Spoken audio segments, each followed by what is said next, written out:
మూడో ద్వారం ద్వారా చూస్తే పాదభాగం కనిపిస్తాయి.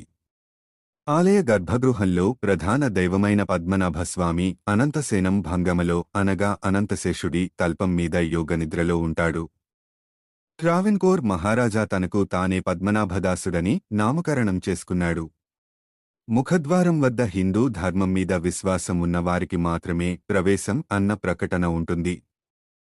భక్తులకు లోపల ప్రవేశించడానికి ప్రత్యేకమైన వస్త్రధారణ చేయాలన్న నియమం కూడా ఉంది.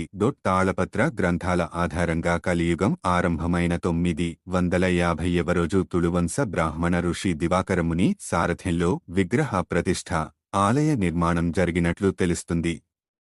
విష్ణుభక్తుడైన దివాకరముని తపస్సు ఆచరించగా శ్రీ మహావిష్ణువు 2 సంవత్సరాల బాలుని రూపంలో ప్రత్యక్షమయ్యాడు. ఆ బాలుని ముఖవచస్సుకు తన్మయుడైన ముని తన వద్ద ఉండిపోవాలని కోరాడు.